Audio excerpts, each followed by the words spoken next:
Hello. Welcome to our masterclass today. I am Yo Armendariz. Let me know if you can see or hear me. In fact, if wherever you're watching this live, there should be a little link that says streaming from StreamYard. It's the broadcasting studio that I'm using. So if you see that and you click it, I will actually be able to see your comments wherever you are watching this live. I am streaming this live into our YouTube group and our YouTube channel and two of our other groups. So let me just double check and see if I am live before I start chatting away. So let me check on just one of our channels. Yep, that's me. Okay. So I'm here to present a masterclass on multiple dog households. This is the time of year where a lot of people will bring home a new puppy or thinking about bringing home a new puppy. And it's a much needed masterclass so that people can kind of troubleshoot. And if you're thinking about getting a new dog or adding a new dog to your family, this will be a really good informational piece for you guys to just have some things to think about. If you're a dog trainer, I've got some friends that are watching that have asked me to kind of touch bases on some training things. So I am going to go into some details of what I would suggest as far as training to get that harmonious household in your home. So let me make sure that everything is working. I think if you are watching and you can see or hear me, let me know. Otherwise, this is just going to be recorded. You can always watch it later. If you've got a friend or family member that is thinking about getting a new addition to their family, it's really important to think things through. A lot of times as a trainer, we're, hearing from the pet parent after the fact. So once they're having problems and issues. So it's so much easier to have, a premeditated plan, understand what it's going to look like. What are some troubleshooting things that you might come across, what to look for as far as like what other dog addition to add to your family. Let me go ahead and share my screen. All right. So if you are watching this, if you could put in a little thing in the comments, something like, hey, yo, I can see you, or hey, I'd love to know where you're watching from. I do have an international audience. So sometimes our clients are 8 hours ahead of us. Sometimes they're 12 hours ahead of us. So it's really kind of nice to know where you're from. If you're watching the recording a little bit later, you can put down that you got the chance to see it. Give me some feedback. I always love making these master classes a little bit more informational. Now I'm going to try to wrap this up, let's say in less than 90 minutes, but it is recorded. So if you've got to go, totally understand. Your time is valuable. Go ahead and take off when you need to, and you can watch the rest of the recording. Most of the valuable stuff is somewhere in the middle. Hey, Laura. So what it looks like, if you do type in the comments and you have a question, Toluca Lake, California, I can pop up your question right here, which is kind of nice about being live, is I am going to offer a little live Q&A at the end. I do have some questions that were sent over to me that I can just answer. But if you've got a question about adding another dog, or if you already have multiple dogs in your home and you're really going through something specific, you could just, type it in. If it's something that I think I can answer for the entire group, I will, because you're probably not the only one that's got that issue. So this masterclass is called Joyful Family Fusion, and it's mastering the multiple dog dynamic. Now we're typically talking about 2 or 3 dogs. I do have some trainer friends that have like 10 dogs. I've heard of 18 dogs. That's a whole nother level of multiple dog household. First of all, you need to be able to have a lot of support and help, and you've got to have the room. But we're just talking about normal family homes that, possibly have up to 4 dogs. And anything beyond that, Just type it if it's a problem. I currently am challenged with, I have a lot of pets that we are pet sitting right now. We've got 2 little puppies that are here, and then we've got dogs that have graduated that are here staying for the holiday. So I have my own version of multiple dog household going on right now. All right, so let's go ahead and get started. Let me find out where my screen is. There it is. All right. I am Yo Armendariz. I'm the owner of Canine Learning Academy. I'm also an advocate for positive reinforcement training, as well as I do a lot of board and train. I have puppies here all the time where I'm having them in my own home. So I'm having to manage through new environments, new personalities, temperaments, and I've got a short amount of time to train these dogs sometimes. So sometimes I'll have a brand new puppy that is going home to a family that has either another dog or they've got children. So I'm constantly having multiple dogs in my home, and I'm having to go through and read body language, understand what that dog needs, what the family needs, and putting that stuff in action pretty quickly. So I do get a lot of practice of having multiple dogs in my home. Managing my own dogs, you guys have all seen or heard of Bentley and Bandit, which is the dog that's featured right here in this picture. This is my Mr. Bentley. He is going to be 10 years old this year, and he is considered a senior dog. And I myself have gotten another puppy in the last couple of years. I'm going to tell you a little bit about how that went. This video is actually filmed yesterday. I have lots of different pups in my home. Some of them get along really well. In fact, these 4 dogs are really good friends right now. They've just met for the very first time. So this is kind of what we call the dream. I used to be a dog walker, so I have a lot of skills in walking and understanding, how to manage dogs that even have reactivity while I'm walking them. Now, the ideal situation is that every single dog that you have in your home knows how to walk on a loose leash if you really plan on being able to walk multiple dogs at the same time. So if the dogs are relaxed, good body language, walking on a loose leash, not triggered by a lot of things in the environment, then this can be done. So this is us yesterday walking and understanding how to cross the street. Again, I have skills in walking. So this is something that I'm really good at. Some of these dogs have harnesses that I really don't like, but it's the harness that the pet parent has. So I let them, be fine with it. This particular dog's a little bit newer, Charlie, and I'm watching his interaction with new things. I wasn't quite sure. I've walked him by himself before, but I wasn't quite sure how he was going to do with other dogs. So I'm a little cautious here in this video. Teaching the dogs always to sit or wait while I pick up other dogs' poops or go through a door. So that's kind of the dream, I guess, what a lot of people would say. I guess one of the things that I get a lot is, I would love my dog if they could, and they'll say, walk together. So topics I'm going to go over today are understanding your dog's social needs. So if you are looking to get another dog for your dog, then what that would kind of look like.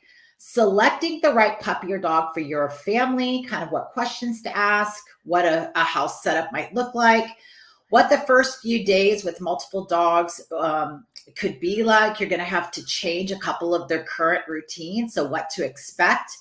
Managing and training. So I'm going to go into some detailed videos of basically troubleshooting some of the things that I would do if you had called me and said, hey, I'm having a problem with this. I'm just going to talk you through some of the scenarios that I have currently working on.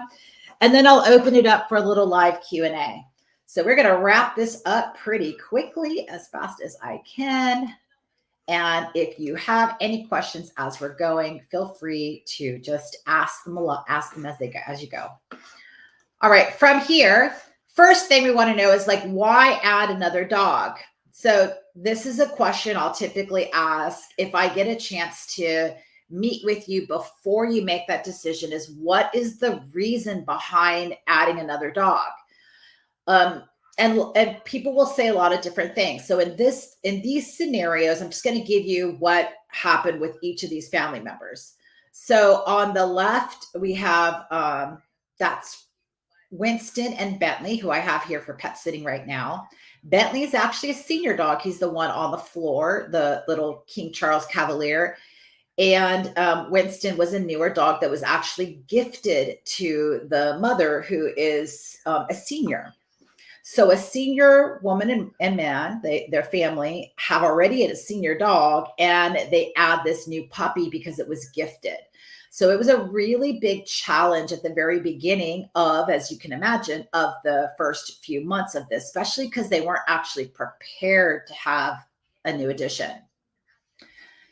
Next one is my good friend Diane, and this is Benji and Brutus. So she already had gotten Benji, and Benji was an only dog. And before Benji, there's always been multiple dogs in her household. It's always been like we've always had more than one dog.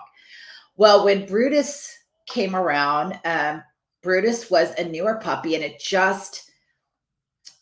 Brutus just spoke to her. So the dog was speaking to Diane and her family, and it was a new addition, not planned initially. It was like, okay, we're going to do this because this dog really seems to have the right temperament. And my dog, Benji, her older dog, who was still pretty young at the time, I think he was a year old, but was going through intensive training and was doing really well.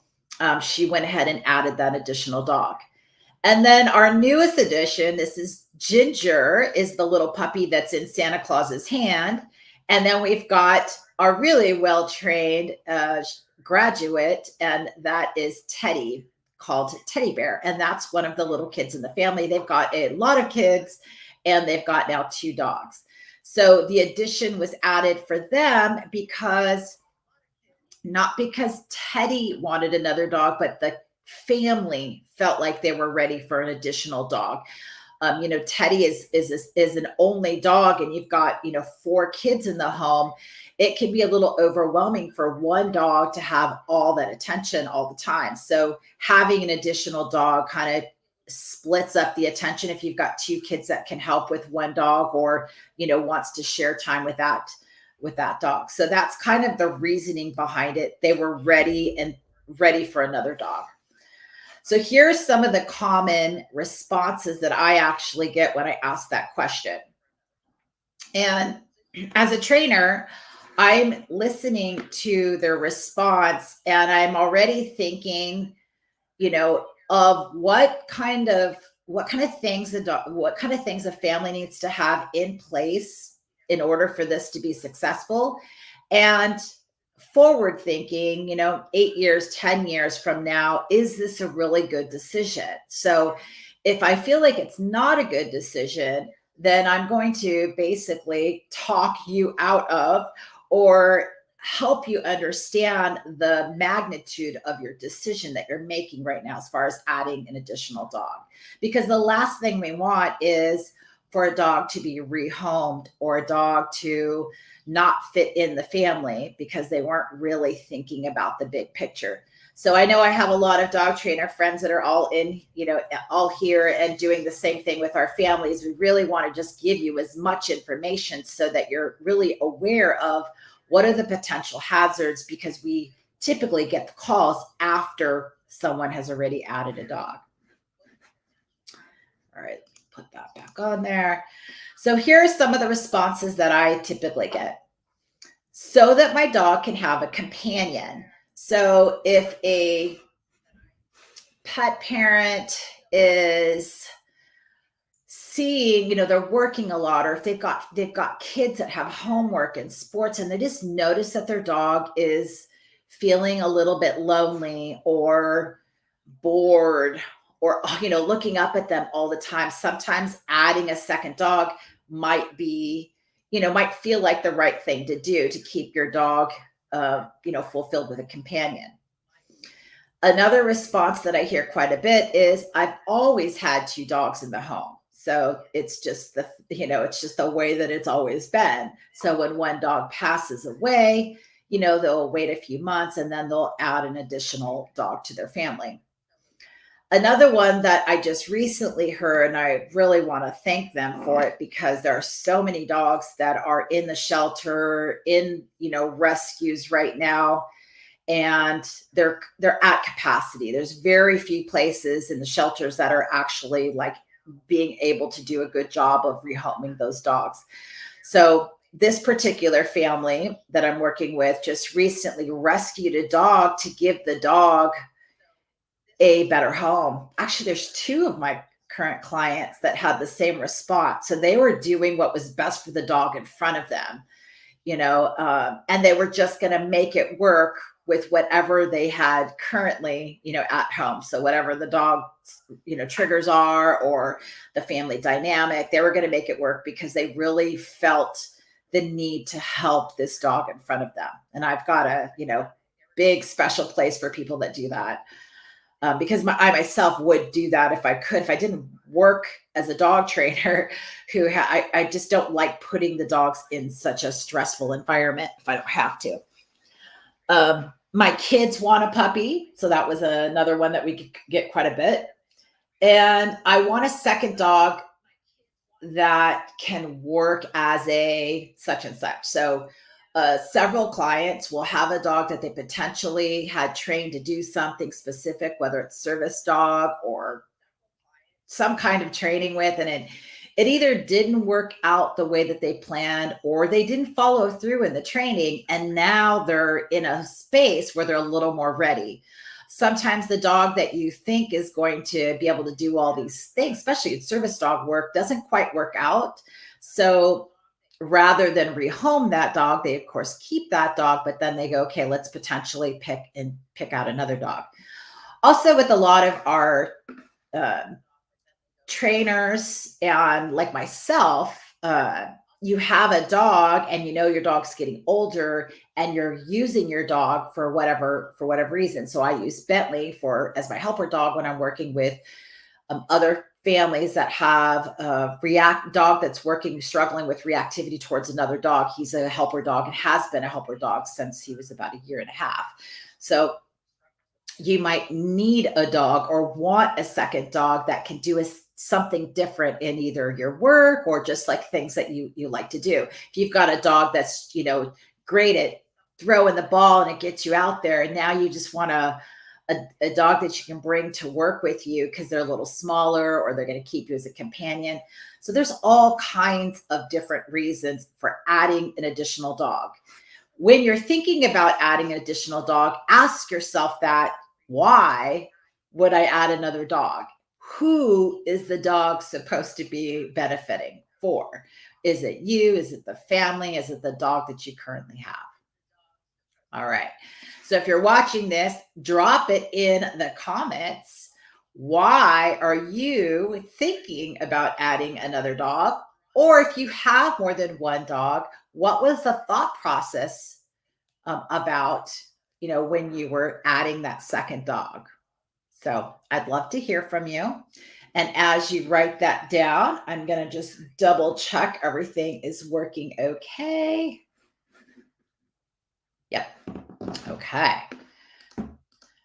So for me, and as you guys comment on that, I will bring those comments up. But for me, I added Bandit to the group for a couple different reasons. I wanted another working dog that I can use for training the newer puppies that I have that was better at socialization with puppies. Bentley was getting older, does not really want to be around young puppies. So then I wanted to get a smaller dog that was a little bit easier for me to travel with. I wanted to be able to fly and bring him with me. So that was the reason behind Bandit. And the dog wasn't my second dog. Bandit wasn't supposed to be for Bentley.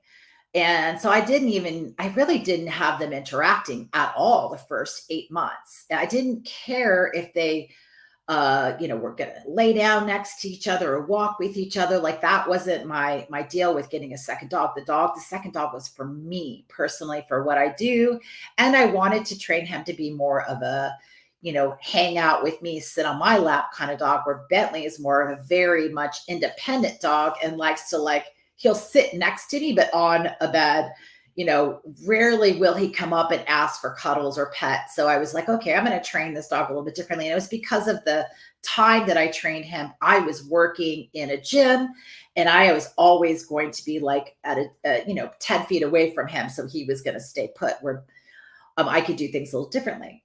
So that was the reasoning why I added a second dog. And I have here, so let me go ahead and pop this here. Someone else, this is Facebook user, I don't know who it is, but you said, I got a second dog because I love having two dogs, and I wanted my first dog to have a companion. Okay. So you personally wanted another dog, and that's kind of like what it was for me. But then you also added the second part of it is that you wanted your dog, your current dog, to have a companion for whatever reason. And those are two different reasons, and got to make sure that that when you're bringing those two dogs together, that you're aware of it when you're putting together a plan. And Laura wrote, we just rescued a puppy. Congratulations. 2 weeks ago, we thought it would help our 4-year-old Boston Terrier, Billy, to have a companion. We also wanted to give a dog that needed a good home. So 2 reasons, 2 great reasons. And Billy is a high energy, active dog. I'll go over those social, what you're looking for as far as social issues, the right kind of personality to have an additional dog and how to manage that. But I'd love, Laura, to hear from you a little later to see how it's going so far. And then Facebook user, we added a second dog because our older dog had so much energy, and we are older and would give our older dog someone to run with. Yes, another good reason. And I hear this quite a bit. I see a lot of seniors in a dog park, and I just go, oh gosh, a dog park. There's so many things that can go wrong. But the reality is that if you're not active enough or not able to maintain the energy of some of these dogs, and you've tried mental stimulation, like it does require some exercise. So recruiting a friend to come over and have a play date, is really hard to do these days. So I can understand that's a really good reason to add another dog, is because it will, give them an appropriate exercise and play when you can. Doing it in a way that keeps the dogs, under threshold and safe, that's going to be some strategic planning. So I hope that you guys ask questions as they come up. Whatever you're struggling with, let me know. I want to make sure that I am able to address it. So for those that are getting a dog for another dog, so your reasoning for basically adding an additional dog is because you want your current dog to have a companion, then you're going to want to understand your dog's social needs. So if your dog needs a playmate, or you want them to have a playmate because it makes life easier for you, I'm going to go over what to look for. So what are the signs your dog may benefit from having a companion? Consideration for different dog personalities and energy levels. So we're going to go over what kind of temperament and energy level and even dog breed size would be the most compatible for your dog, your current dog. And then assessing your current dog's social preference. So what play style, what if you could write everything down that would be the best mate for your dog, what are you looking for? So I'm going to go over some specific things to look for. What are the signs that your dog might benefit from a companion? Well, here are 3, but there are many. Loneliness or boredom. So if you've got a dog that, is constantly looking up to you for attention, you just don't have the time. They're anxious, nervous. When you're walking away, they want to do something all the time. They just got a lot of excess energy, and you've done as many things as you can to burn off some of their energy mentally and physically. That's sometimes a reason where some people would benefit for having an additional dog. Also, dogs like Billy, well, might have a lot of energy. So a dog that just their play style is a lot more energetic than you could really create. Maybe you don't have the right setup. Maybe you live in a house that doesn't have a big enough yard where you can really get your dog to run. Maybe you don't trust that that your dog can do it safely and wherever you're at. So there's lots of different reasons for adding on a companion dog and the benefits. Also, if you've got a dog that's just really social, if you've got a dog that's constantly like, wait, there's my friend Charlie, I want to go say hi, that really social dog, that also might be a really good candidate or sign that your dog might benefit from another companion. Now, ideally, you have a couple play dates in place before you actually, sign off on getting a new dog. But there's ways to kind of, experiment with, well, I think my dog would actually do well with another dog. While some dogs are completely fine playing by themselves, other dogs prefer to play with other dogs. If your dog appears to be bored or even depressed, or adding a new dog to the family could actually brighten their spirits, make them feel a little more like they've just accomplished something for the day. Some dogs will find comfort in other dogs, so you'll notice them, just kind of like oohing and awing at some of their play pals. And it might be helpful for busy families. So if you're just, like I said, really busy, you've got kids that you're running around, having an additional dog to just have some setup play sessions at home might be a lot easier for you and help to prevent some of the boredom that goes on. Now, some of the signs that your dog would not benefit from having a companion, if you are truly adding a dog because of your dog, signs that it wouldn't go well, that it shouldn't happen, or at least things to think about, is if your dog is territorial. So if you are struggling with being able to take a ball from your current dog, they dropped a ball and you go to lean over and your dog either growls at you or takes the ball and runs away. So those are signs that that dog might be territorial, might be resource guarding. And when you add an additional dog to something in that environment, you are asking for a lot of management to be put in place. You're asking for sometimes what can be a really massive headache. Another reason is that if your dog is reactive to other dogs, like just overly reactive, forget about in the home, but if you're out on a walk and they're lunging at the end of the leash, barking, and their body language is telling the other dog to give me more space, well, adding another dog is not going to help fix things. It's not going to make things better. In fact, it might even make things far worse because you're having it in your home. That's how the dog fights and things start.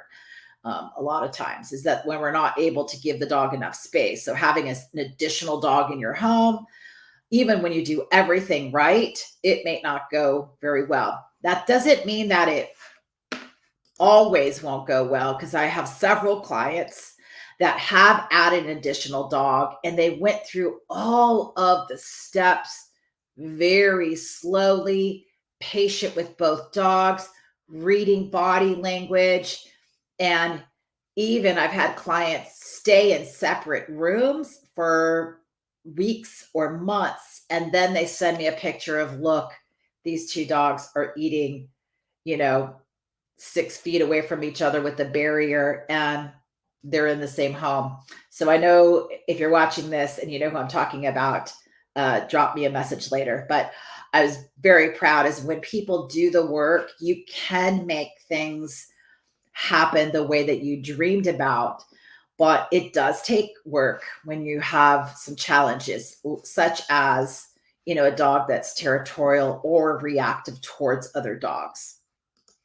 The other thing you want to kind of keep in mind is if you've got a senior dog or a dog that's got medical issues, maybe you're fighting with a dog that's struggling with back injuries or things that they don't want to move fast. So putting an additional dog in your home could cause not even could, would, will cause a lot of anxiety and stress, your current dog.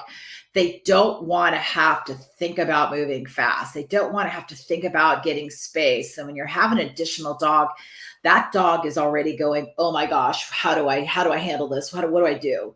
So again, doesn't mean that you can't. It just means that you're having to forward think of lots of management, lots of things in place to make sure that it goes smoothly. And then behavior issues. So we're going to go over some behavior issues that several people that have had multiple dogs are struggling with. And I've had to quickly, let's go over putting together a plan, because now you've got not just one dog, now all the dogs are doing it in the house. So if you've got any of these issues currently, then this is a sign to maybe wait before you add an additional dog if you're getting a dog for your dog. Before adding another dog to the household, your current dog should be pretty well trained. That just makes things a lot easier. Here's some of the basics. Walking on a loose leash. So your current dog should be able to walk on a loose leash, because it makes it easier when you add that additional dog. It's hard to teach two dogs at once how to walk. So you're going to want to work with them one-on-one. And I do have some video tutorials that I'm going to play a little bit later on how to do that. The other thing that you'll want to work with is just to sit and wait. So when you have multiple dogs, a lot of times they're taking turns. So being able to stand, sit, or down, but then wait while you work with the other dog or while you do something with the dog is going to be important, because if they can't do that, then they're kind of constantly being each other's space, or they're going to be triggered. And that's where, again, you can get these dog fights or get these, accidental just confliction that you really don't need. So it causes stress in the whole household, and it doesn't really go that well. So you want to make sure that you try to make it as smooth as possible. Go to your spot is another one that we like to teach, just that, again, while you're taking turns, or if someone's coming in the home, something triggers them, having a really strong go to your spot, go to your room, go to your crate, go to your bed, whatever that sounds like for you, can be really a lot easier to manage multiple dogs. Come when called, obviously needed for a well-trained dog, so that you can call them in when needed. Also, if a dog takes off, you don't want the other dog to be triggered as well. So just having a really strong recall with each of your dogs. And a lot of us like to teach a drop and a leave it as a really strong skill. Drop meaning whatever you put in your mouth, drop it so that they're not taking it somewhere else and guarding it. Leave it means if you've accidentally dropped something, or there's something on the floor and your dog walks by and it interests them, is asking them to don't put it in the mouth, don't go over there, just, ignore it, kind of thing. Some dogs can be very possessive or protective of their toys or food. So these types of dogs may not do well with another dog. So that, having a well-trained dog that does these skills really well, then you can start to train your newer addition on the things that they need to work on. All right. Any questions about that? I'll go over some training videos in just a minute. Okay. So I'm going to move on to another, just a little something else to talk about choosing the right dog. Now, if you've already gotten a dog, that's fine, but it's just going to open up your mind of maybe where you're going to see conflicts. And maybe there's no conflict right now, but you've got one dog that's got this personality, and now you're starting to see your additional dog. Maybe the temperament's a little bit different. Maybe this dog is got, different sizes. So again, I work with lots of different types of dogs, whether it's the breed, the size, the temperament, from overly confident to super shy to, and then trying to understand what it's going to be like for that dog in that family, but also when they're here at in wherever they're staying at. So with me. So let me add this to the stage. Here we go. Okay, so choosing the right dog. One thing you want to look at is that you match the energy level and play style. If you imagine that your dogs will be companions and good friends, So choosing a companion dog for your current dog involves a lot of consideration. So if you want to write these things down, you can, but matching energy level and play style. So if we look at energy level, consider the energy level of your current dog and the potential companion dog, so the dog you're going to be bringing home. A high energy dog may benefit from a similar energetic playmate, while a more laid back dog would prefer a calmer companion. So you want to take a look at your current dog's play style. Some dogs are like they get up onto their two paws. Some dogs they go forward, they go back. Some dogs like to be chased. Some dogs like to run. Some dogs like to roll. Some are rough and tumble, while others prefer a gentler interaction. Maybe they want to just run side by side, or they just want to lay down and, lick each other's face. So take a look at what your current dog is doing so that when you go to match, you're looking at that similar style, because that's going to be a lot easier to have those two dogs, romping around in the backyard than trying to take a dog's current, style and change it, if that makes sense. What they naturally do is so much easier to put those two dogs together than to create something that they're really not. It can be done, but in this case, if you've got like Billy, let's just say that Billy's got really high energy and the new Boston doesn't. Maybe they're really want to relax and lay down. You're going to want to only have them interact when Billy can be a little more calm, because the other dog that you brought home may not match that energy level, right? So it can be done, but if you're given a choice, you want to consider that factor first. Another thing that you want to consider is the temperament compatibility. So when we talk about temperament, an outgoing and social dog, like you see in this front picture, you can see the body is nice and relaxed. She's probably saying, chase me. There's no furrowed brows. The tongue is just nicely loose in the mouth. That dog is outgoing, social. At least it looks like in this freeze picture right here. So this kind of dog would match with another dog that was a little more outgoing, confident, or social, and would struggle with a dog that was more reserved and calm. But sometimes we find in training that the dog that's outgoing and social, if they understand how to read body language of the other dog, they can actually bring that confidence in that dog. But when you first bring home two dogs, one's really, really confident, like, yeah, what's up, guy? What's up? Let's just do this. And the other one's just sitting there looking around like, oh, please don't touch me. Most of the time they're going to clash at first, and especially if you're going to let them communicate with each other. So just something to think about. The other thing to think about is size and breed considerations. So taking into account the size and breed, some breeds have specific play styles. So you'll see the boxers are super athletic, but they also like jump up and then they like, boom, come down hard.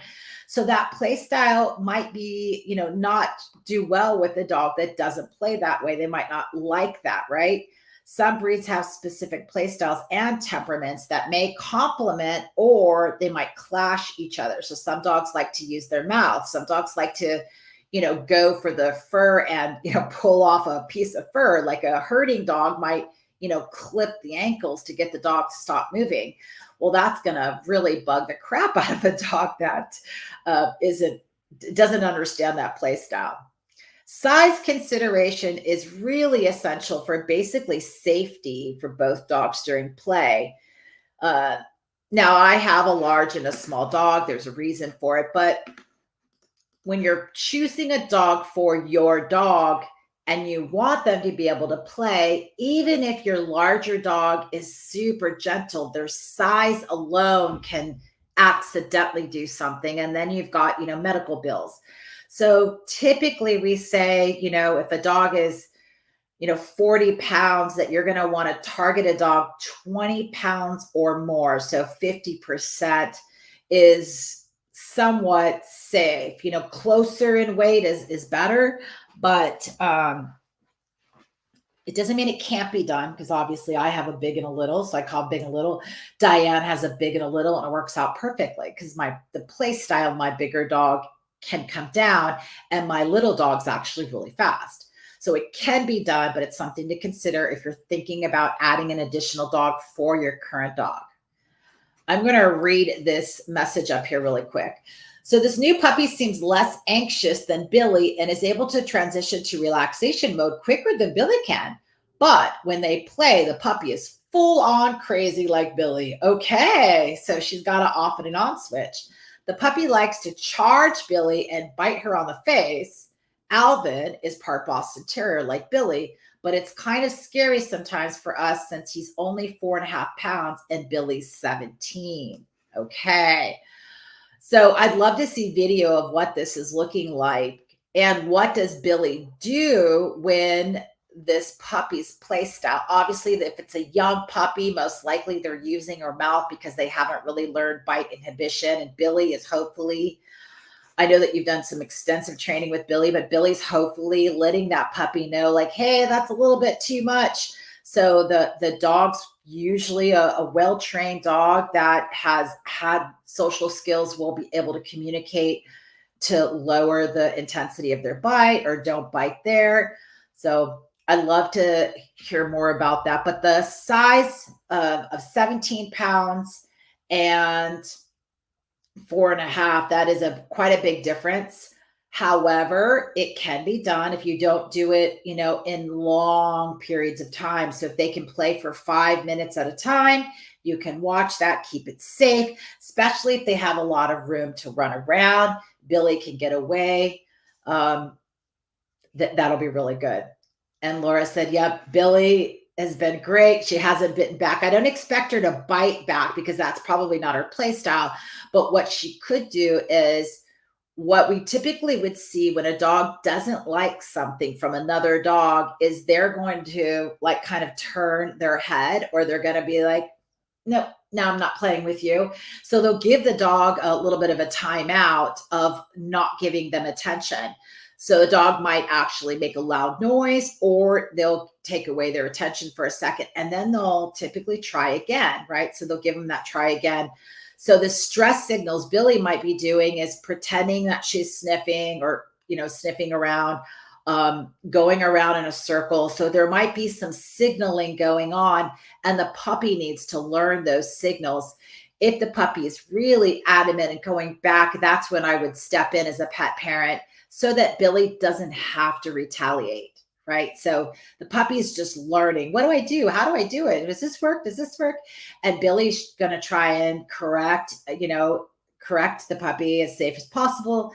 But when the puppy is tired and they're just like relentless about doing this, let's just step in, give that puppy a break for sure. Short 5-minute sessions together is so much better than long, dragged out, wait for the puppy to be tired and fall over kind of sessions. So I hope that helps.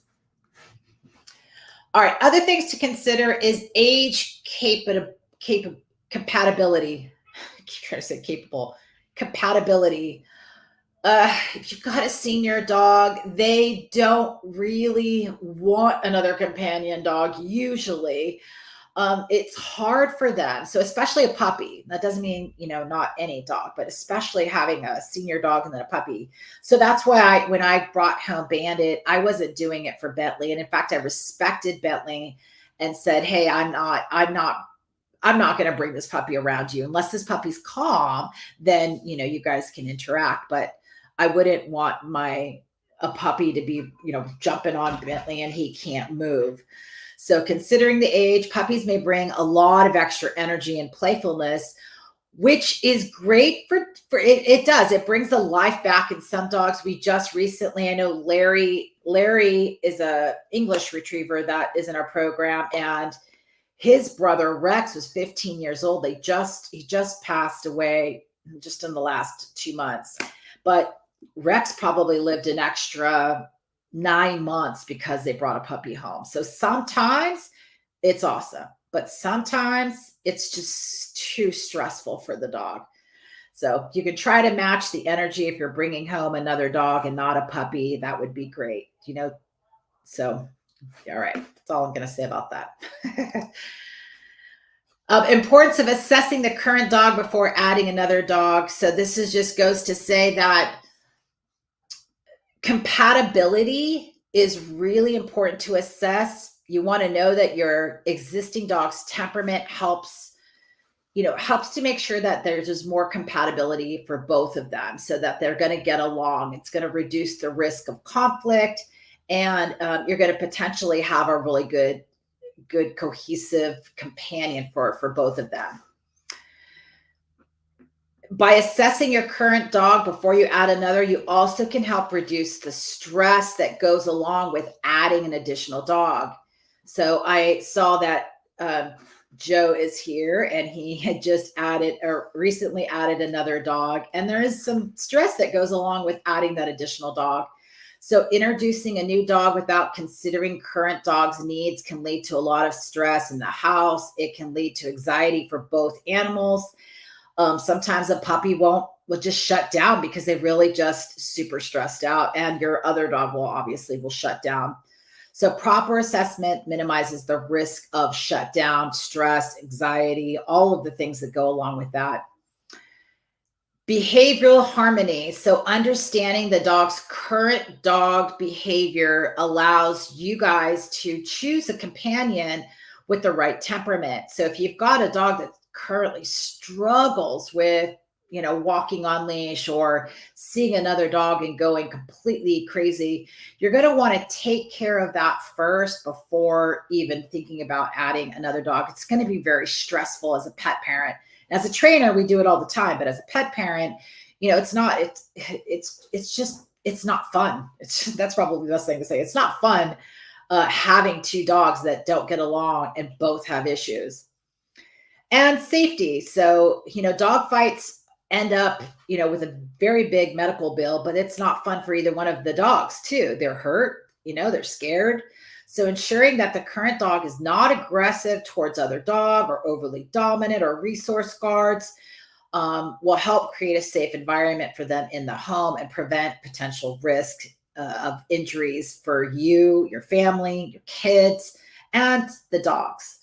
So in conclusion, assessing the current dog's behavior is super important and highly recommend it before you even think about getting another dog. So I'm going to read this little statement here as we go.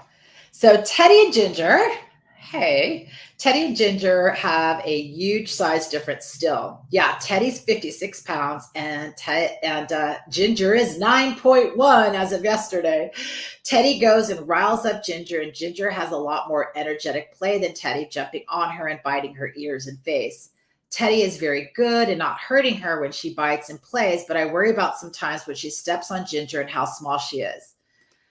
Absolutely. So I've got to experience, Ginger's here at my home now, and I'm seeing and watching her. She's had several different assessments with different dogs to watch her play style.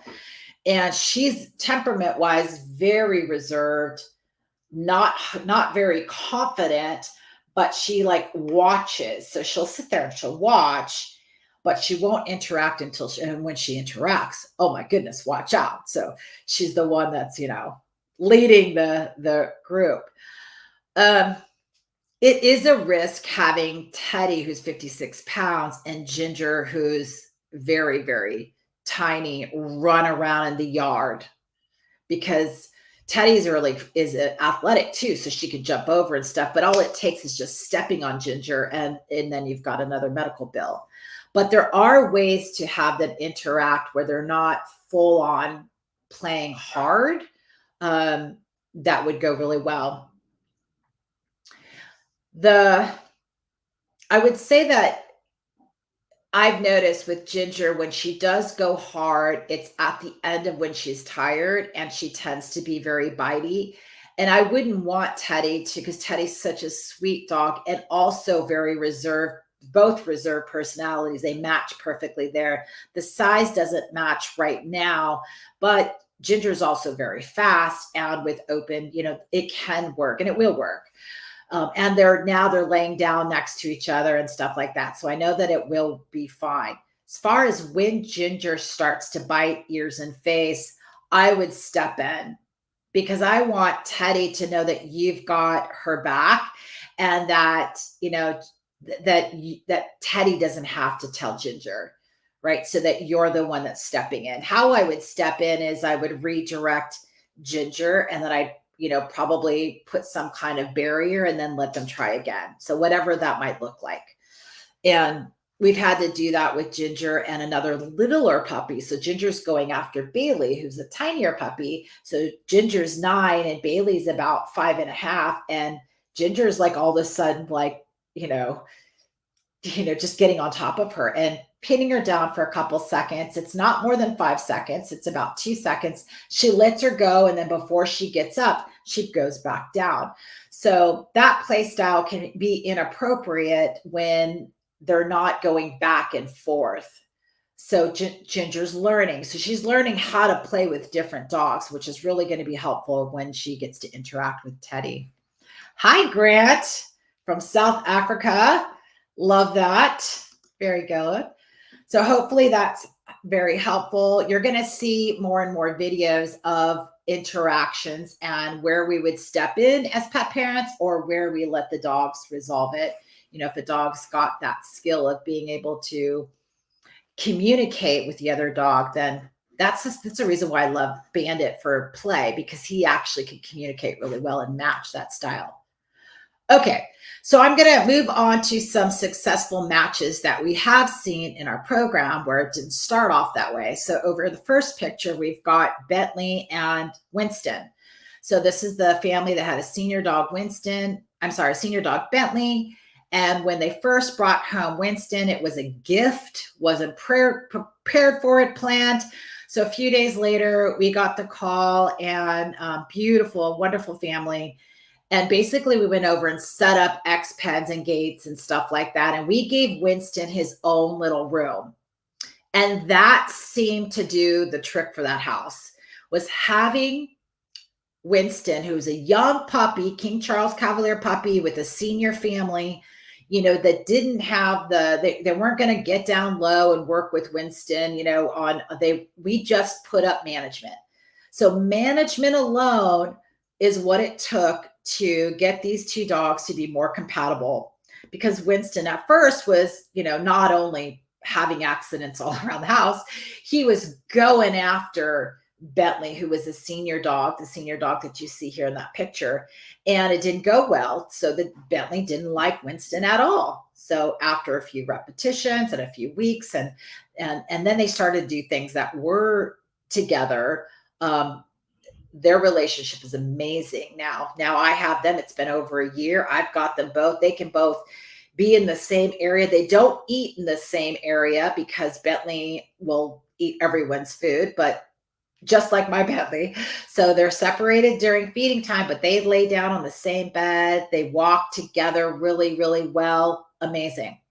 Next family, this is Elmer and Angelique with their senior dog, Tank, who's also 10 years old. This is Bentley's buddy, my Bentley's buddy. And then they got a new puppy. By the way, you see the King Charles Cavalier, when they add an additional dog, same breed, same size, little size difference, but less than half. So Tank is the dog in black. This is our Halloween costume last year. And then their new dog is called Tiny, same breed as well. Shar-Pei, I think it's Shar-Pei pits, both of them.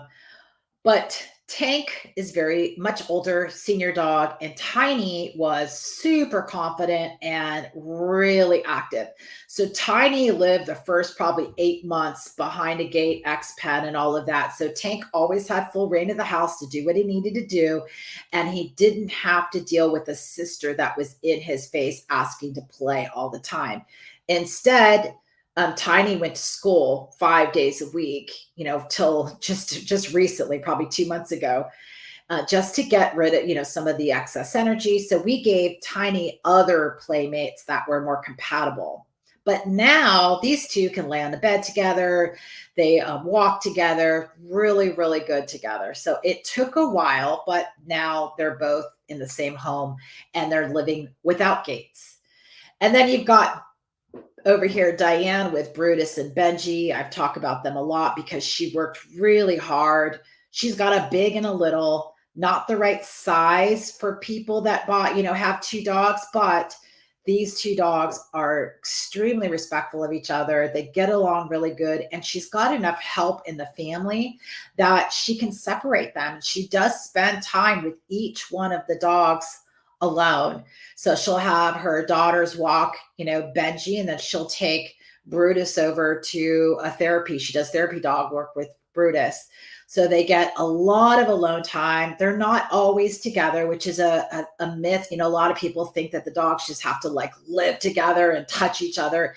She's giving them each their own independent time. And they both have completely different personalities. One is super confident. One of them's a little bit coming from a place of fear. So Benji's got some issues that he's still working on around other dogs. But he absolutely loves his brother, and they have a really good relationship inside the home, but also just what she's done with her family, recruiting her family for some help. And that is a testament of some of the work that it takes. You can either, like the first family, put up management, and now there's not the practice of this wrong interaction, right? This interaction that's causing friction, and they don't keep practicing this stuff. So you just set up management, which is what we do a lot of times when we come into a home and two dogs are not getting along. We'll just say, here's the management. Management is always step number one, is how can I de-escalate what's currently going on? Because when a dog is stressed out or the family's stressed out, they're not going to feel like they can put things in place. The dog's not going to interact. The dog's not going to take in the information. They're in a state of frenzy. So step one is always setting up management. Sometimes management is not only the cheapest thing to do as far as training, it works. And the dogs don't practice it anymore. And they just learn to just kind of chill. And management can be something that you do, for as long as, like you say, I'm always going to put the dogs in separate areas it's totally fine. It's great. And then with, like you saw in the second family, they had management set in place for about 8 to 10 months. Now the management, gates and stuff and separating is all done. They've removed everything. Now you've got Tank and Tiny living harmoniously in their home after implementing training, management, and giving their younger pup an outlet, the things that dog needed to feel fulfilled, so that she's not taking it out on that older dog, Tank, right? And then the last one is just training and management. So Diane still continues to, work separately with them as she goes through certain, they're both young. So they're both, younger dogs. Okay.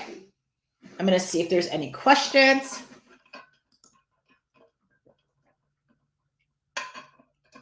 Good.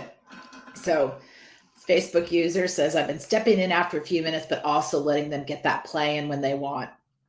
Good. I like control. You're going to see, I'm going to talk about the routines and stuff, and play routine, eating routine, sleeping routine. So it's important to have those routines in place. All right. So let's move on. So if you decided I'm going to get a dog, I'm going to do it. This is why, whatever that, what is, here's some questions to ask your breeder, your shelter, when you see a rehome post, some questions to ask before saying yes. So especially, this is because you're adding an additional dog to your family.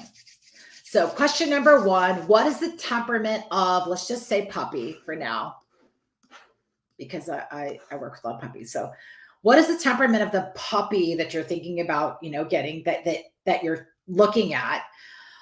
Is it generally outgoing, shy, somewhere in between? How would you rate that puppy as far as confidence versus shy?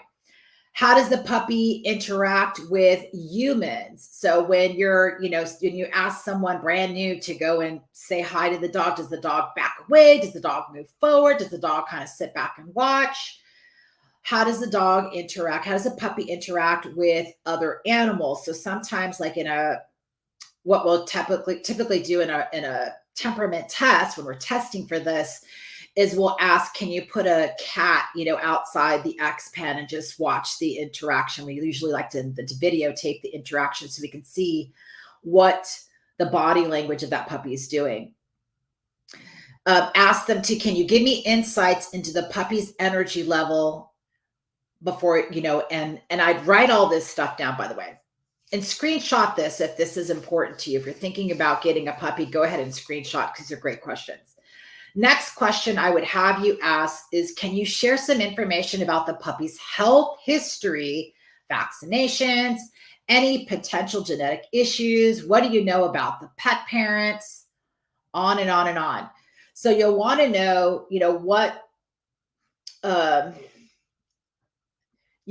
what basically the puppy has been exposed to already, like the different environments, sounds, people. History-wise, we want to know what the pet parents are, what breed, where were they raised, do you know them? Do you have them? Were they raised on the streets? As much information as you can when you're thinking about getting a puppy.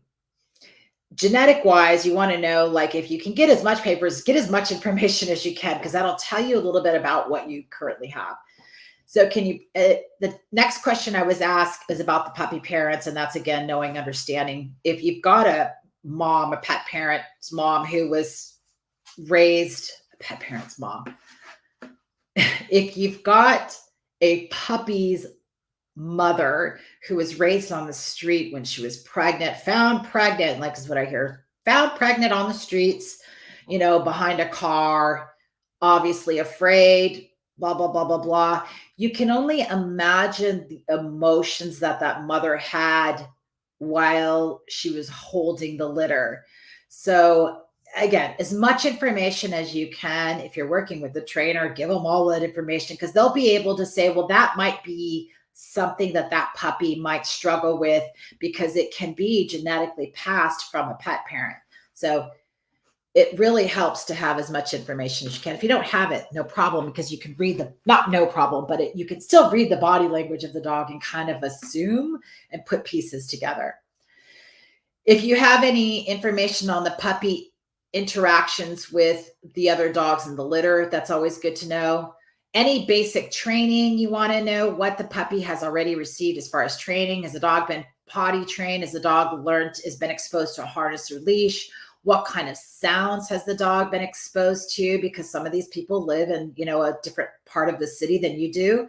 So if you've got a busy neighborhood, has your dog heard fire sirens? Have they heard, fireworks? Is there any behavior challenge that you're seeing right now? What type of diet is the puppy currently on? Do you see any problems with their stool? Any dietary restrictions?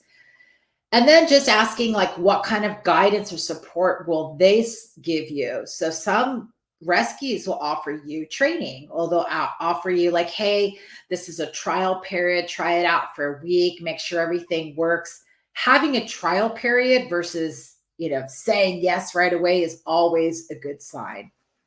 A good sign of someone that really cares about the dogs that they have. All right, I'm going to switch over to a next slide. So if you screenshot that, go for it. Next is observing the puppy's behavior when it's interacting either with your dog, or if you're just watching the puppy, like you've gone to go check out a puppy. So you want to watch the puppy's body language. You want to kind of be able to look at the ears, the tail. What is the mouth doing? How is the dog interacting with the other puppies in the litter? If possible, ask them if your puppy can interact with your current dog behind a gate in a controlled environment. Now, most breeders are not, they're going to, no way, obviously, because you can't bring another dog onto their property. But some of the places will allow you guys to have an interaction first. You'll want to also test for reaction to resources. So with the puppy that you're currently going to get, you'll want to like test out, can you put a toy down and see what that puppy does? Also, will the puppy follow food? So that tells me, how motivated they are with food. With toys, if they take a toy and bring it to another side of the, expend area or the area that they're in, that might be a sign that there could potentially be some guarding going on. But it might also be a sign that the dog's not had enough repetitions with that toy, so it's become very valuable. Just information. Introduce the puppy to something brand new and observe its reaction. I love to do this, whether a dog is, a little afraid of it or, hey, what's that? Go check it out. I also like to test for sound sensitivity. So I'll drop a set of keys a little further away, see the dogs kind of respond to it, which is usually, a little bit of a startle, but they'll see that they go back to playing or doing the things they do. The dog stays in that state, then that would be a dog I would say, skip on that dog. That dog's going to be, operating from a place that's a little more fearful, and with a house full of kids, or you've got another dog, it's just one more thing that dog's going to have to deal with. So exposing to new sound and observe its reaction. Okay. So any questions on that before I go to our next section, which is about mindful of the time. We're going to be wrapping up the getting the new dog, and we're going to go into some training tutorial videos pretty soon. This next topic I'm going to go into, I get a lot of practice with this, constantly moving my X pens and gates. So it's multiple dog household setup. Everyone's got a different home and a different set of dogs, right? So Joe's got a gorgeous home, big family, and I can understand not wanting to put up a bunch of gates and, wired crates and things like that, because it doesn't cosmetically look good. However, it's just temporary. Management is something that you put up temporarily so that the dogs can coexist and so that you can form and evolve the relationship into being exactly what you want it to be or close to it. So it's, again, just temporary. It doesn't look and you can get the really nice stuff that's pretty and, like goes along with your house setup, but management is temporary. It's kind of like, when you've got young kids and they're still, 3 years old and spilling things, and you're like, I really want this beautiful white couch, but makes no sense with young kids. That's what I look at management. Management is just a temporary thing that you do to make things kind of go a lot more smoothly. All right, so let's go into multiple dog household setup. This will go really quick. So first of all, each of the dogs have to have a safe space, whether it's a crate, an X-pen, a gate, separate rooms. That all depends on how comfortable. So that each dog needs to be super comfortable in their space. So in my home, Bentley got full reign of the house, or at least the room that I was always in. Bandit was in a crate and an X-pen. So that was how I set it up. That's how I set it up on most of our areas. Step one, when creating a setup like that, is that the safe space has to be someplace where it should be in a low traffic area. So when you're bringing home a new puppy, low traffic area near the door that accesses their potty area. So if a puppy is being trained, they're still learning how to go potty and all of those things. So you're going to want to make sure that that space is near the potty area, because they're going to be going back and forth. Dogs can overheat. So I typically will put a fan in that area so the dog is comfortable as much as possible. I like to set up a space in a wall or a corner of the room so that the dog has feel safe. They don't feel like they have to look, over their shoulder at all times. A lot of people make a mistake of putting a puppy X pen in the middle of the room that you're in. And I want you to think about this. A puppy does really well when they get a lot of sleep. So when they're able to get the sleep that they need, and of course, like a lot of other things. But so if you put a X pen in the middle of the room and a couch is over here and your other dog's going back and forth, and maybe the kids are coming in and out of the front door because they can see the front door. What happens is, yes, the puppy gets used to all of that noise, but they're also just super run down because they're not getting that quality sleep. So if you can find a corner of a room, so like a corner like that, where the dog can, this whole part of their life is completely shut down and they only have this area to look, they're probably going to get a lot better sleep. So that's why I'll typically, put a blanket over, I'll put sound on that will kind of eliminate the sound that's triggering from out there. So smaller corners work better than these open areas for most dogs. Not always, but I find that it does. That's what I do here. Comfy bed and several small blankets. Those are things to have. Not that all puppies can have them right away because they're still, being potty trained. They're still, trying to learn how to not chew on things. So keep the expensive stuff out until the dog is at least potty trained.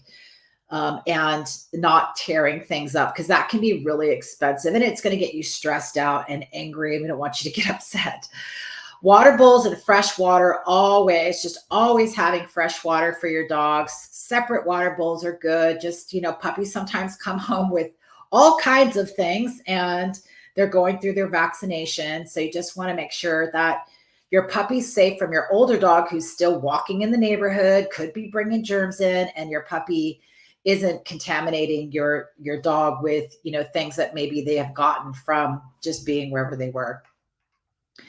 Enrichment activities is another thing that I would have ready to go. You're going to see my list of or the things that I have here, but enrichment activities, so you can give the dog a mental outlet and constantly change it. So if you've got 2 dogs, I would have at least, maybe 6 different things that they can kind of interchange, wash them really well, and rotate when it comes to feeding time.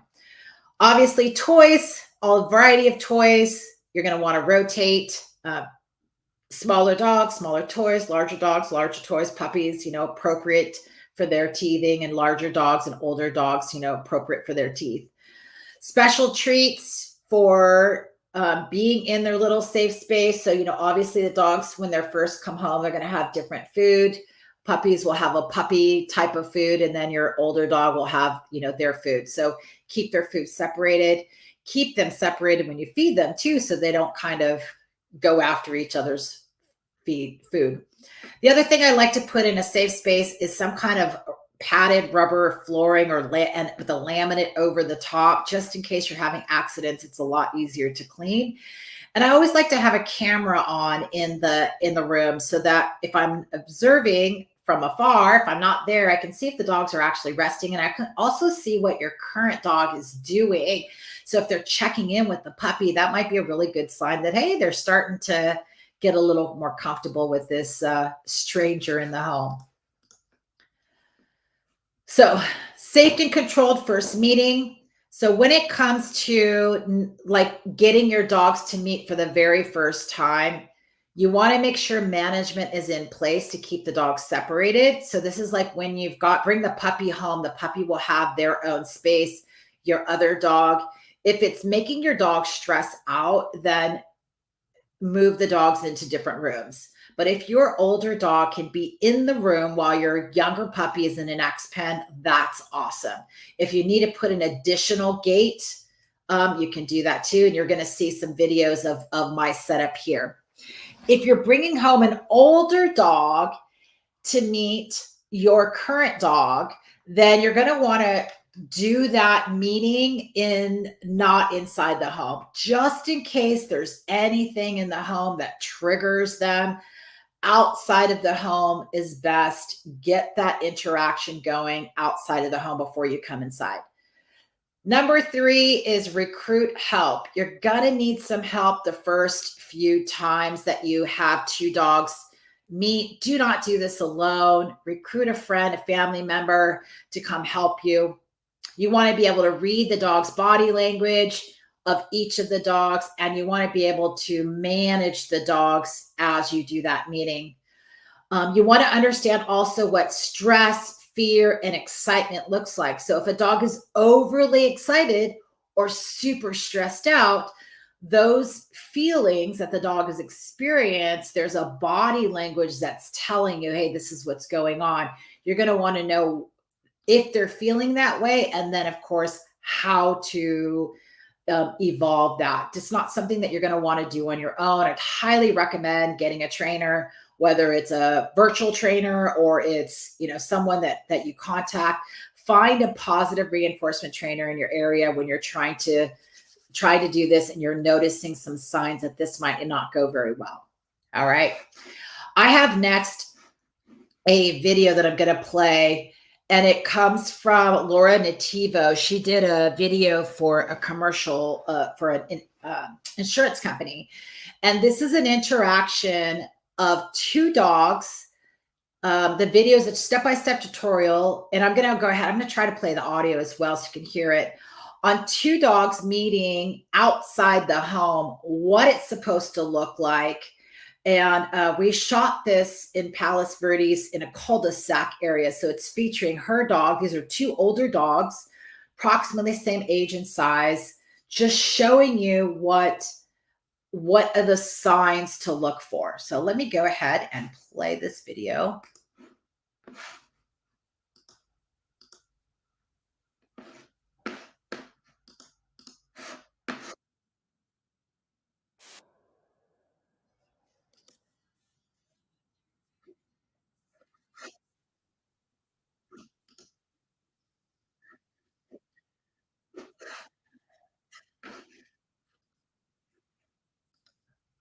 Going to make sure that this is actually playing the volume. So hold on one second.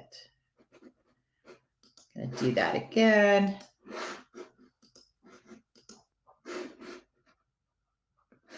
Okay, this actually might not play the volume. So just share audio, share a tab instead. Okay. All right, well, let's just see if this works. I'll know by you guys commenting if you can hear the volume or not.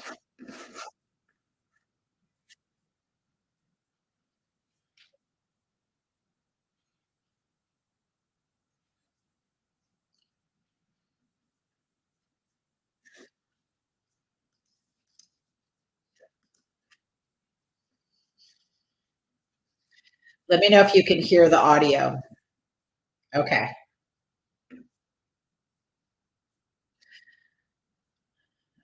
Okay. So I'm going to, no worries. I'll go ahead and just kind of talk about this. So she's basically talking about making sure that the dog's body language is something you can read. So relax body language before you get these 2 dogs to interact. So you're looking to see if there's hackles on their back, if you see that their ears are pulled back, if their tail is tucked.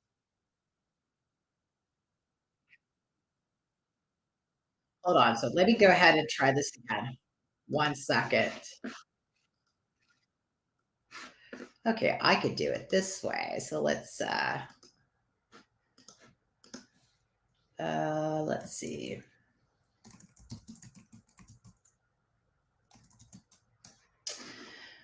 I guess it'd be a lot easier if I just play it and I just kind of talk you through it. Let me just finish talking you through it. That's going to be the best thing for me to do. And I'll, oops, there we go.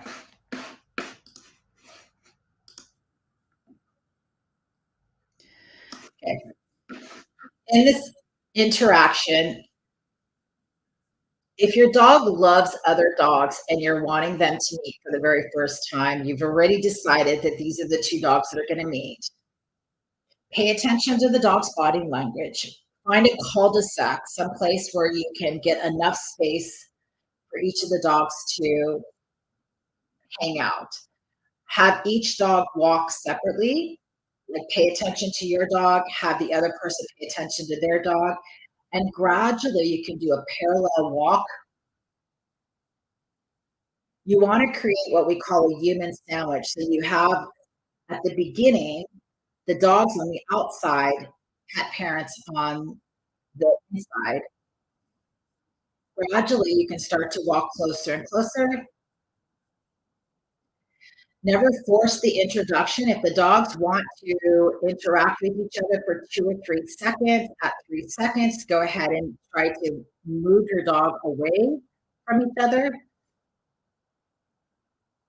If the dogs seem like they're getting along while you're walking and that little experience of them kind of meeting for the first time went well, then go for a longer walk before you find a secured place where you're going to ask them to coexist, commingle or play. I have her audio in my ear, and it's like it's not easy to translate. All right, that was a video. I will pop that video later on into this group so that you can kind of share the video link so you can watch that later. But basically, introducing two dogs on a parallel walk, letting them get closer and closer, as long as there's no sign of stress and they're able to take food from you, they're able to listen to you when you say, look at you, and gradually, then naturally letting them meet. Making sure, this is one big tip right here, is making sure that when you go to let your dogs meet, that you are mindful of where the leashes are. You don't want them to tangle up. I don't like to do meetings on leash, but it is essential when you're potentially having this dog in your home that you meet with management tools in place. Now, I have clients that have dogs that are triggered by being on leash, and we would set something up completely different. But this is just one option of getting two older dogs to meet, is finding an outside your home area, just like you were walking by, in your neighborhood and you came across this other dog. Things go well. You guys walk together parallel, and gradually the dogs can kind of just smell each other. They could be next to each other, doing something that they like with their pet parent, but still kind of coexist in that same area. That would be a really good first introduction if things go well. So troubleshooting wise, if you like I said, if you've got a dog that is triggered by being on leash, we would do a completely different setup, and I can go into it if that's a question. Otherwise, I'm going to move on to establishing new routines. So now that you've got two dogs in the home, there's 3 things that you're going to want to make sure that you establish on your routine wise. Number 1 is feeding routine. So this video features our feeding routine here, is making sure that the dogs are separated in their space when it comes to feeding time, especially at the very beginning. Even if your dogs don't have resource guarding, it's still stressful when a dog thinks that they're going to get food and the other dog might go after it. So this is my pantry, lots of different opportunities and interactive feeders. Food is kept up high. Interactive feeders are on the lower side. Each of the dog has their own meal. So we're showing, this is a calm wobbler, which is going to make a lot more noise. It kind of gives the dog a much different experience. This is Pippa. So when we present her food, she runs over to her space, which is this X-penned area. So this is our dog room here. If you've got a dog that doesn't do well during feeding time, couple options are to manage that space by putting up a visual barrier. So if feeding time triggers your older dog, you can simply just cover their area so that they're not triggered by the food that they're seeing. They can still hear and smell and things like that. Same with the puppy that's struggling with being, in their space. You can give them a visual barrier to block the sight of their other dog. When it comes to multiple dogs like you see here, having each dog in their own space during feeding times just makes things a lot easier. So this dog has her own or his own X pen with his own potty station, and he gets to eat there freely. Other dog is in a crate behind. Little Ginger. So separate areas for feeding. Next, playtime. When it comes to playtime routine, make sure that your playtime routine is, again, keep the amount of time short. So a couple minutes, 5 minutes at the most. Keep it at the time that both dogs are going to be their best. So typically after they've woken up, they've gone potty, that's when we do our playtime. So we go potty walk, which is about a 10-minute walk, and then they're brought in to go do their play session. So we don't like to do it at the end after they've been up for a while, because that's typically where we're going to get like more inappropriate play style. The other thing that you're going to want to think about is the sleeping routine. So when it comes to sleeping, having separate spots for dogs to sleep at the beginning can really help just manage how much sleep they're getting, and it just helps things move a little bit smoother. Now, with a young puppy, having them in a crate or X pen, and then your dog has their regular sleeping routine that they've done before, just think about what it's going to look like at the end and start to create that by using management. All right, so those are the 3 routines I recommend paying attention to and just kind of considering what, with your own family dynamic. Okay, next is going into training and importance of separate but equal attention and troubleshooting. So I'm just going to talk about some issues that I've gotten messages about that I'm going to go ahead and address, and I'm going to give you the step-by-step tutorials on as much as I can. So I'm going to kind of talk fast. If you have questions as we go, no worries. So I'm going to talk about these issues right here. Overreacts. So my dog overreacts when they see another dog. So I'm going to talk a little bit about how to manage or train so that your dog can eventually feel a little bit better about seeing another dog. Because if your dog is reacting towards another dog while you're walking, then having an additional dog is probably going to trigger that second dog. And that's what we see quite a bit. One dog reacts and the other one learns to react to other dogs. And then they think all dogs are, dangerous or whatever they're thinking. Next is gets overly excited when it's time for a walk. So you'll see that a lot of times is when one dog is really excited about going out for a walk, they can end up triggering the additional dog. And then there's a commotion by the front door. Also, it ends up, this battle on leash. So you got a lot of like pulling on leash when a dog's overly excited about being on a walk. So we'd want a more calmer walk right from the beginning. We're going to go through, I wrote this one down. So my dog goes crazy when the doorbell goes off. So if you've got one dog that's triggered by the doorbell, you're going to definitely want to work on that before adding an additional dog. If you've got 2 dogs already and you're having that issue, I'll talk a little bit again quickly on how to do that. If you need something more than what I'm giving you, you can just schedule a call with me. Be happy to kind of troubleshoot based on what you need. Otherwise, wherever you're watching this, put it in the comments and I'll try to address it, whether I type it or if I see it live, I'm going to talk about it right at the end. Going crazy when I come home. So my good friend, she's a trainer, Stephanie, talked about this. She's just added a 4th dog to her family of dogs. And now the dogs, all of them are going crazy when they know that she's coming home. And there's a lot of commotion going on and it's tiring. So I'm going to talk a little bit about what we put together as far as a training plan for that family. And then triggered when someone walks in the house. So that's the same thing when someone's walking in the home.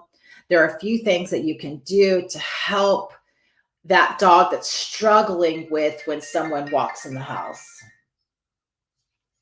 All right. So first video is training for a better walk. And in this video, teaching your dog to wait as you open the door so they're not rushing the door. So getting a really strong sit and wait until released will be really important to do. Now, I'm not going to, go into the details of how to do it. I'm just telling you that's what needs to happen as far as your training goes. You're going to see us have a high rate of reinforcement. This is Dakota, who's here right now. She's a great walker, but with multiple dogs, it could be a totally different environment. So we're working on door manners and loose leash walking. She is learning to walk on a loose leash right next to us because she's a big dog. And if you've got two big dogs and they're both pulling or not understanding where to walk, it's going to be challenging. This is Charlie, who's also got a sibling, a brand new puppy sibling. So learning to wait at the door when the door is open. So there's no rushing at the door until release. So there's that release right there. So even with the door open, waiting, there it is. And then going out on a walk, slow on the walk. So not completely bolting out to the end of the leash. Being able to sit and wait while you close the door. Those are all skills that you would want to teach your current dog or each dog separately. This is not something you want to train with both dogs. Teaching them to walk right next to you, whether it's on your left, right, in front, but at least on a loose leash. It doesn't matter where they walk. That's up to you and what you need, how you walk, what what it feels good to you, but definitely on a loose leash. So you're not having two dogs pull you. It makes just the walk miserable. So that is on better walks. The other thing we like to do on our training walks is teaching a dog is that when you see another dog on the sidewalk and you're walking multiple dogs, just avoid. It's really hard for two dogs to just, be able to act the way that you want them to act. So get in the habit of either making a U-turn, crossing the street. I see a dog up there, cross the street. Like, it doesn't make sense to just expect them to take it. It takes so much practice to get to the point where your dog's comfortable, not to mention you're going to end up triggering whoever's dog that is most likely. And then now you've got not only a dog that's there present in front of you, you've got a dog barking at your dogs, and it just usually doesn't go well. So as a dog walker in the past, I always just avoid. Teaching your dog to sit and wait at the curbs is awesome. Being able to look both ways, but be able to cross your street with your dog. Okay, so that's all on training walks. The next thing I'm going to go over is that Romeo was here, and he doesn't necessarily, every time he sees a new dog, was just barking and not quite comfortable. So we were teaching him to look at other dogs and check in with us. So how I was doing that is at the moment he looked at another dog and stared for 1 or 2 seconds, I was marking it. So I was saying yes, and then offering a treat so that he would disengage and look back at me. If he didn't disengage on his own, I would get into his peripheral vision, or I would simply I would take a treat to his nose and turn his head by asking him to come get his food over here. Now, with repetitions, the other dogs were able to get closer. So this is a training setup to help him get more comfortable with a new dog that he's never seen before, even an overly excited dog. Once we went through a training session like this with him, we did several repetitions of this. He was actually able to walk by other dogs. So if your dog can't even look at another dog without being triggered, you can't expect them to walk, sit, or anything else. So this is step one if you've got a dog that overreacts every time they see another dog, is get them to get comfortable with looking at another dog without overreacting. Okay. Next is training your dog to be calm around each other. So here I'm doing a private training session with Bentley. You'll notice that I've got dogs in the background, including Bandit, who is in a crate at the time. So if your dog can't sit on a dog bed and stay, a settle or something like that, with the distraction of you working with another dog, then they have to be managed. They've got to be behind a gate. If your dog's not comfortable being behind a gate, then that's what you're working on. But in this case, I am working in the training room with Bentley.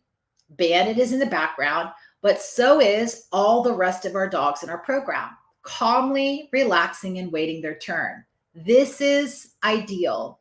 How we train this is that each dog has to be comfortable in their space first, whether we give them a puzzle, we give them a chew, or we have multiple trainers working through. Once you can put your dog in a dog bed and they stay put, here's how I am training both dogs at once. So I'm working specifically with Bandit. So he's getting a higher rate of reinforcement, but I'm still rewarding Bentley for his duration on staying on that bed. Now Bentley's older, he's done more repetition, so I'm not rewarding Bentley every single time. But if he was struggling with staying on the bed, then I would have a higher rate of reinforcement, meaning I would pay him with his currency, which is food. There's me sneaking food to him while I'm working with Bandit. And you'll notice that I use the same side hand. So Bentley is on my right, so I'm paying him with my right hand. Bandit is being paid with the other hand. So I typically put the dog that's working on staying on the bed behind me slightly. So here I'm doing a switch. I took a treat to the dog's nose to lure them. And there's Bandit. Now Bandit's laying on the bed while I work specifically with Bentley. And you'll notice I pay Bandit quite a bit more. So I'm doing privates with Bentley. Bandit's in the background. He's sitting up, which is fine. He's staying in his space. And I'm basically paying Bandit every time I pay Bentley. So they're both training. So Bandit's being trained to stay on his bed with the distraction of me working with Bentley. And Bentley is doing a trick of hide your face. Now, if you had another trainer, you can have the trainer work with the other dog that's on their bed at a farther distance. So every single dog is going to be at a different stage of training, but I know that a lot of trainers have asked, how do we incorporate the training for multiple dogs? And this is it. It's just being able to pay. And you'll see the dogs in the background. They're all calmly there. So they're either laying down, they're chilling, they're not stressed, but they're all relaxed, waiting their turn. And this is ideal. This is what our goal is for our school programs. And anyone that's staying with us, is to be able to be calm in their area when they're waiting their turn. Okay, any questions? Drop them in. All right, next one is I'm struggling with basically a dog that's being triggered by the doorbell. So this is my dogs now. I've just moved to a new home and now I've got a doorbell. I'm gonna detach the doorbell, but for right now, for the next week, I've got a doorbell that rings. And when it rings, Bandit is barking and then it's triggering, of course, any dog that's here, but it's triggering Bentley as well. So step one, I have got to manage this. So here is my management in place. I am going to write a note and I am basically going to eliminate the use of the doorbell. So that is my step one. Remember, step one is management. So I am writing a note that says, please do not ring the doorbell, text instead. Okay, if you've got, you can often use print it on a printer. You can do all kinds of really nice ones that you can create. But I needed something right away because the neighbor keeps coming over every night and ringing my doorbell to say something. And I'm just done. Second thing you could do is just take out the doorbell and put a sign up instead. Obviously, we're putting a ring in, but we haven't put it together. So you can remove the doorbell is another option for now. How to train it. So what I'm going to do is just make the dogs less sensitive to the doorbell. So what I'm doing here is recording the sound of the doorbell And then I'm going to play that doorbell sound to my dogs at a volume that is not triggering them.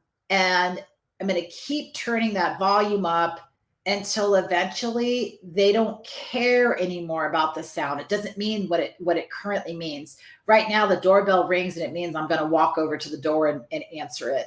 And so I'm going to change the way that they feel about that sound by simply keep playing the sound, but now the sound is not associated with me walking over to the doors. It's just another sound, like a vacuum or, whatever else that normally would trigger them. So I am desensitizing the sound of the doorbell. That's the fastest and easiest way to train. But you can also train that the sound means a cue for your dogs to go do something else.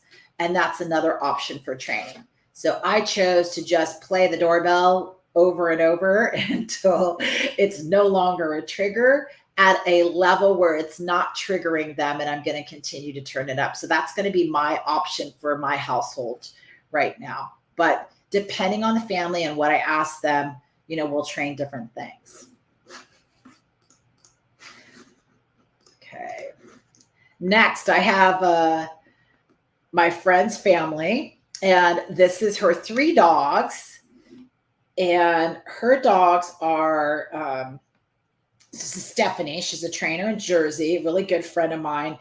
She was not rescuing. She had fostered this additional dog. I got to remember the dogs' names, but she had these 3 older dogs, and they're all seniors, and they all get along really well. She's got them all managed, and she felt something for this 4th dog that she ended up fostering. I think his name is Marvin, and he was separated from the other dogs, when she managed them. Well, right now, what's going on is that when she comes home, so she's coming home, and the dogs have figured out that when they hear her car door slam from their area, they all start barking, and they're all separated. So that's step 1, is managing where they're at, so that they don't retaliate with each other. They don't take it out on each other, because that's where a lot of things can happen, especially you got 4 dogs, right? And they're all kind of different sizes. So step 1 is making sure that they're in their own little space when they hear this trigger. So the trigger doesn't cause not just the barking, but the barking and the retaliation of stop barking, stop doing this. So that kind of thing. Instead, we've got that management already in place, but she wants to basically lower the amount of barking that's going on. So we talked about the bark, or the slamming of the door could be a trigger for the dog to do that, could be a cue. However, you would have to train it for every single one of the dogs. So after us going back and forth, what we've decided to do is the same thing that I did with the doorbell, is to record the sound of the slamming door and play that sound so that the dogs are less sensitive. Because right now they hear the door slam, then they see their mom walk through the door. It is exciting. It triggers this, emotion of overexcitement. And it then is disrupted because it's barking. It's not just tails wagging. It's very loud barking, and it goes on until she can get into the room. So what we need to do is take the sound that's currently triggering this barking and make them feel a little bit, help them feel differently about that sound, that it no longer means mom's coming through the door. It's just another sound. That's 1. The other thing we need to do is lower their ability to hear that sound. So what we're going to do is mask the sound by playing. She didn't currently have anything that was making that sound less sensitive. So in the house, she's going to play reggae, classical music. She's going to turn on the music or TV while she's gone, so that the dogs can't quite hear that sound how clearly they hear it now. And it's going to be kind of muffled.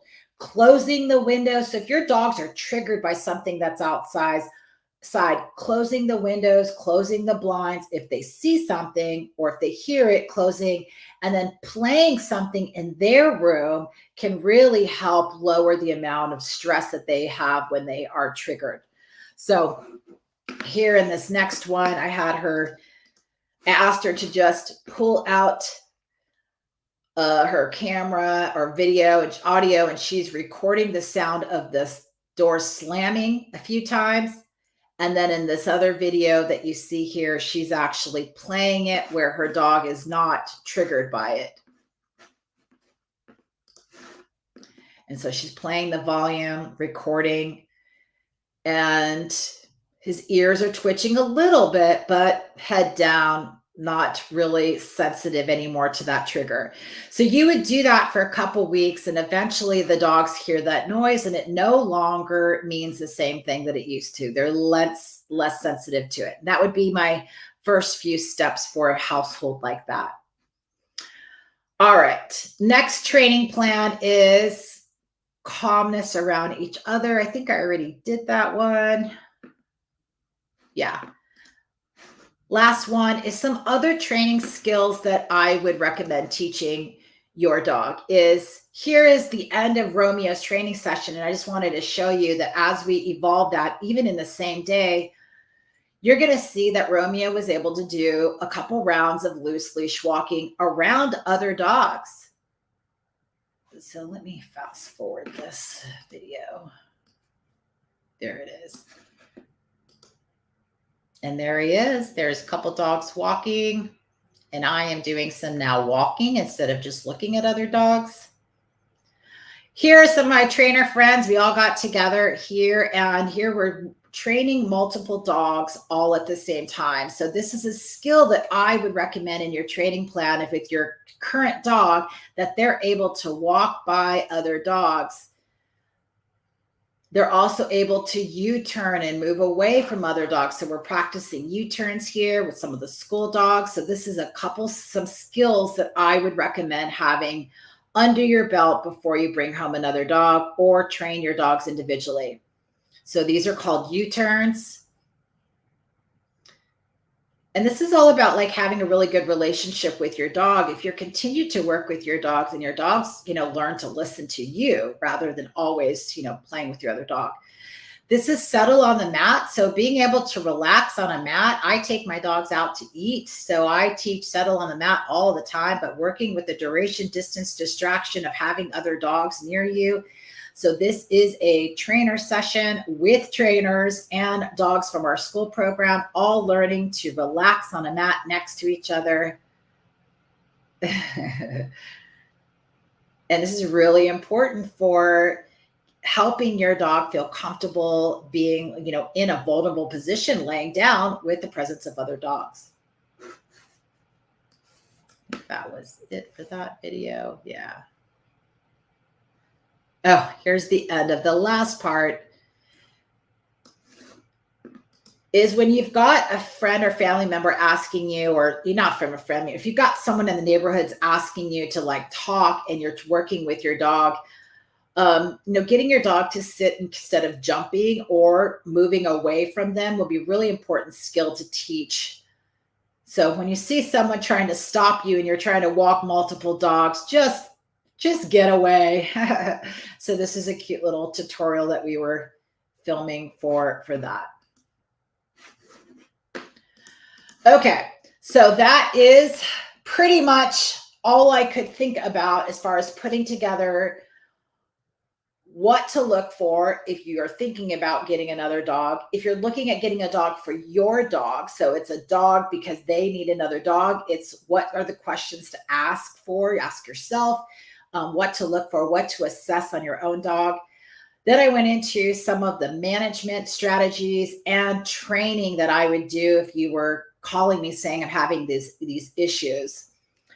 And that pretty much wraps up everything I can think of that I wanted to put together to make sure that you guys had these skills or this understanding so that you can make a choice with more of a thought process behind it versus just doing it spur of the moment, which does get a lot of people into trouble.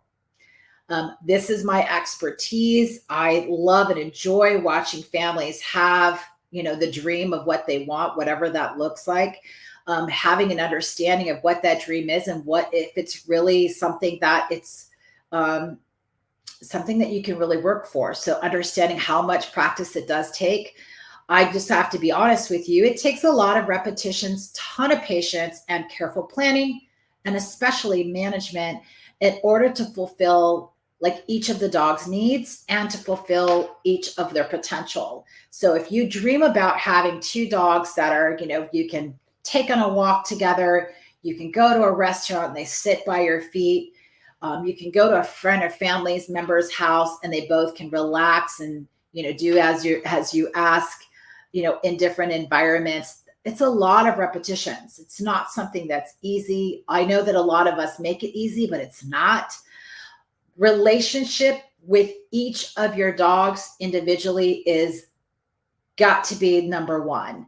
In order for your dogs to hear you and make a choice to listen to you, you got to continue to work on that relationship. And it doesn't mean that you have to spend 2 hours separately, but a lot of times I spend time with each one of my dogs without the presence of each other. So like I have Bentley here alone. I'll show you his little feet, his little body here. Where are you at, Bentley? There he is. You can kind of see his head. And Bandit is in the other room with all the school dogs. So just getting some one-on-one time, whether you work on a computer or you're, cooking or something like that, that is so important to keep that dog fulfilled and them having that connection with you instead of always with, with that other dog. I see a lot of times the dogs are so dependent on each other that when one passes away, the other one doesn't even know, what to do or how to do it. So it's really sad. So you come first, the person that's the handler, and then that relationship, can develop, whether that relationship is for them or the relationship is for your household or for you. That's pretty much it's how important it is to keep that relationship with you as well. So that concludes my masterclass on a multiple dog household. I hope it was helpful. Let me know. I always love compliments. So whoever wrote, thank you so much. I appreciate it. And I'd also like to take an opportunity to answer any questions live. I know that I am out about 9 minutes away from a 2-hour mark, so I'm very mindful of that. If you don't have a question right away, then, and it comes to you later, I'm going to watch where these were streamed and watch for any questions.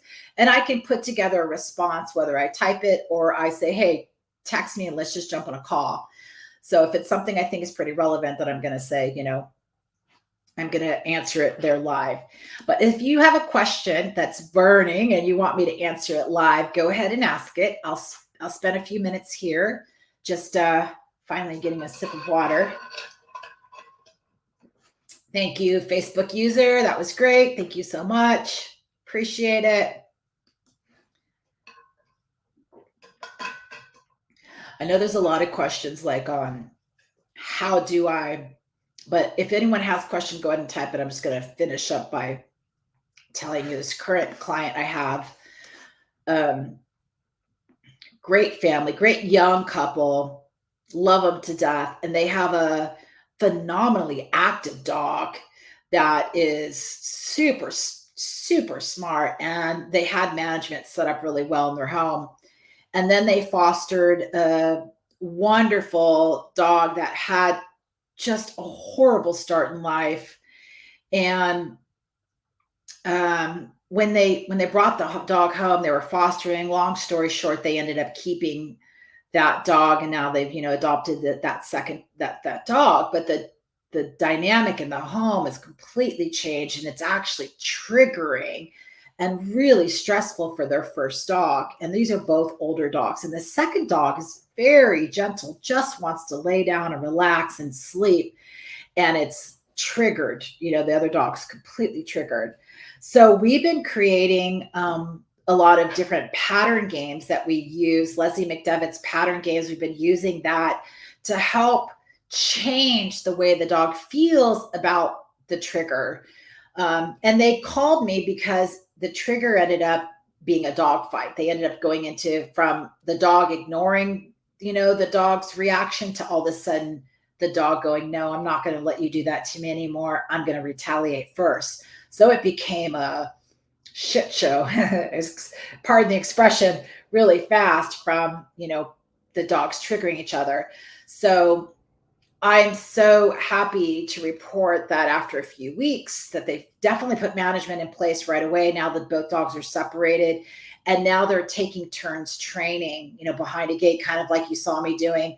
And that didn't take very long. The one dog that I thought was going to be really like stressed out while the waiting return has started to kind of understand that the dog's going to get its turn too. So now they're taking turns and it's so much easier. So if something feels like it's just not going to work or it's too hard, have a discussion. There's always ways to do it that you might go, oh my gosh, why didn't I think of that? That's typically what I hear from a lot of pet parents is, why didn't I think of that? It's never hard. It's actually extremely simple, but it's just something you might not think about because you're not getting as many repetitions as most trainers are. So we're doing lots of repetitions of different setups. So we're having to problem solve constantly. So I really love this family, and I'm glad that they are able to work towards having these two dogs live in the same household. And if they didn't save this dog's life, I don't think this dog would be here right now because they had a really rough start, and who knows where it would have ended up. So if you guys rescue a dog in this time, thank you. Dogs that are being rehomed left and right. It's just piling up how many dogs are being healthy, wonderful dogs are being euthanized. So thank you from the bottom of my heart. I really, it is special when I hear someone say that they've saved another dog. And I know how hard it is, Laura, having two dogs. One of them you're already still working with. And I know that you've had your issues with Billy. I commend you for, taking the time and having the patience to add that second dog, especially when the dog's in need like that. I really appreciate that. And if there's any help that you need beyond this, masterclass, please reach out to me, set up a call. I'm pretty good at being able to troubleshoot, things through and giving you a couple things to do, bite-sized pieces, try this. And what's interesting about working with the animals is there's not just one way to do things. I work with a lot of trainers, and we constantly have different ways of doing things, and not one way is better or worse. It's just different. I am a positive reinforcement trainer. I'm always going to find what's the method to keep the dog as least stressed as possible without using any force, looking at the dog's body language. I don't like to put dogs in places where they're, stressed and anxious. Even here, when a dog's barking, I go in, I go, what's going on? Why is the dog barking? Oh, the dog's not, so I love to keep the dog under threshold as much as possible. And if the more that we educate, the more that we can preach and teach and coach for our community, the more likely that a lot of these dogs are going to be less stressed out and are going to have more of the dream lifestyle that you want in your home, especially with multiple dogs. So I appreciate you guys being here live, and thank you, Laura, for the quick little statement here. And have a wonderful rest of your week. Have a great New Year's Eve 2024. And I'd love to chat with you guys if you have any problems with multiple dog household, or if you've got any questions about anything that you're going through, please reach out to me. I will drop a link if you want to schedule a call with me. Otherwise, just reach out on Messenger. I typically will answer there and set up a call from there. All right, guys, thank you for being here live. If you're watching this and it's a little bit later, if you're watching the recording, you can let me know, and I will be checking in on any comments that come through later. Thanks a lot. Bye.